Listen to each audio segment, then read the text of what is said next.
आज आज एचएससी ने टीजीटी साइंस का रिवाइज रिजल्ट जारी कर दिया है।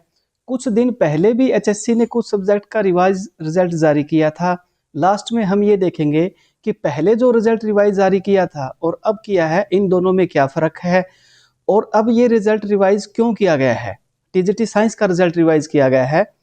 तो ये जो रिजल्ट रिवाइज किया गया है, ये CWP 18160/2024 एंड कनेक्टेड मैटर्स इस Vasudev and others versus state of Haryana, इस केस की वजह से रिजल्ट रिवाइज जारी किया गया है।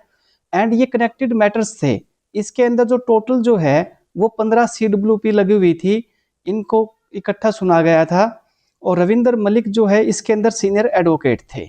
तो ये क्या मैटर था उसके बारे में एक बार देख लेते हैं।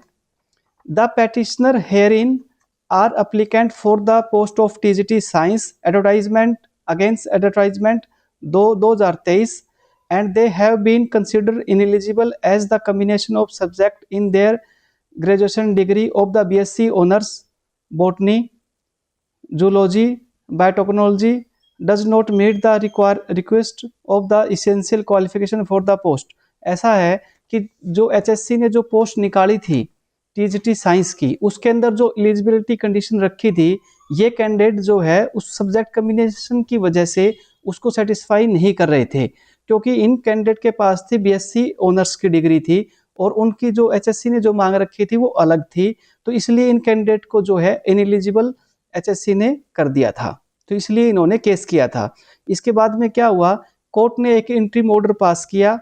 उस इंटरिम ऑर्डर की वजह से इन्होंने एक ज्वाइंट कमेटी बना दी केयूके और एमडीओ के प्रोफेसर की, of the subject expert was constituted to decide whether the petitioners graduation degree meet the essential qualification.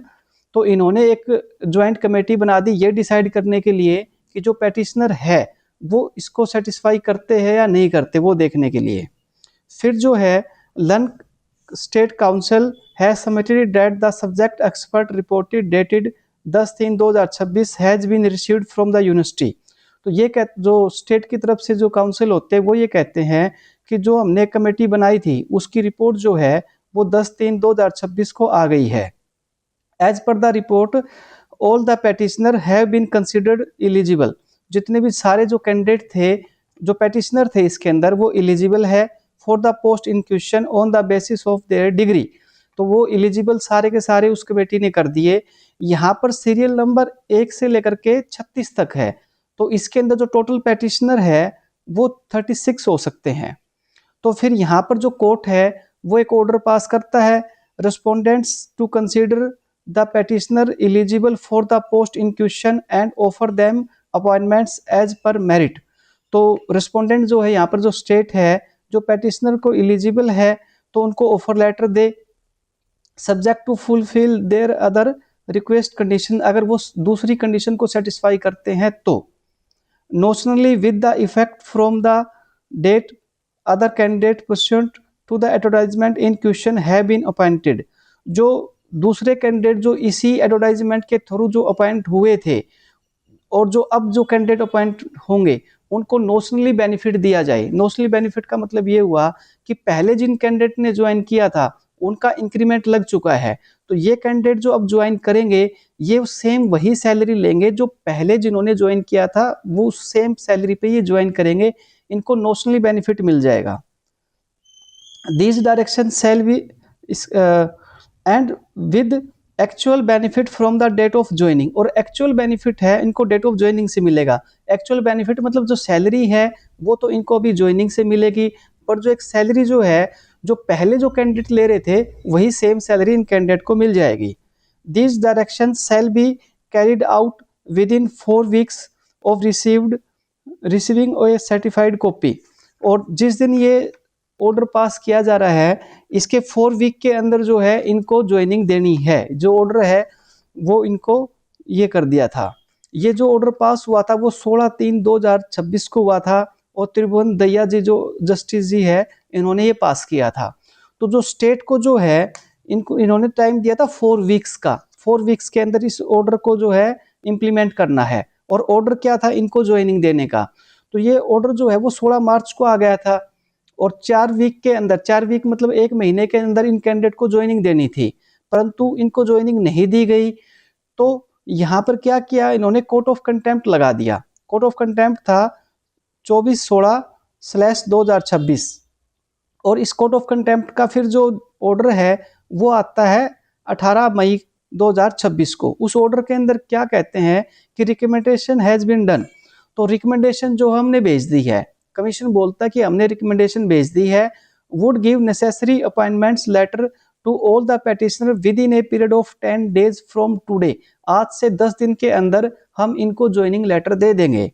ये कब बोल रहे हैं? 18 मई को। It is submitted that in the case the same is not done the respondent would pay 15,000 to each of the petitioner as a litigation expenses. तो ये कहते हैं कि अगर हम ऐसा नहीं करते हैं तो हर एक कैंडिडेट को 15,000, हर एक पेटिशनर को जो है वो 15,000 रुपये हम देंगे। और ये कहते हैं 18 मई को, 18 मई को जो कैंडिडेट ने जो है कोर्ट ऑफ कंटेम्प्ट लगा दिया, तो 18 मई को ये कहते हैं कि हम इनको 10 दिन के अंदर ज्वाइनिंग दे देंगे। अगर ज्वाइनिंग नहीं दे पाए तो 15,000 रुपये पर पेटिशनर को हम देंगे। फिर कोर्ट भी वही ऑर्डर करता है कि the respondent are bound by their statement, तो अपनी स्टेटमेंट से बाउंड करेगा। अगर ज्वाइनिंग नहीं दी इन कैंडिडेट को 10 दिन के अंदर तो इनको 15,000 पर कैंडिडेट जो है दे दिए जाएंगे। अब जो पहले जो रिजल्ट रिवाइज हुआ था और जो ये जो रिजल्ट रिवाइज हुआ है, उनमें एक बेसिक डिफरेंस ये है कि पहले जो रिजल्ट रिवाइज हुआ था वहां पे कैंडिडेट ने जो पेटिशन लगाई थी, जो मांग रखी थी कोर्ट के सामने, वो जस्ट एक रिजल्ट रिवाइज की रखी थी। ये कहा था कि आंसर की गलत है, आंसर की को चेक करवाइए और रिजल्ट रिवाइज कर दीजिए। उन्होंने सिर्फ इतनी मांग रखी थी।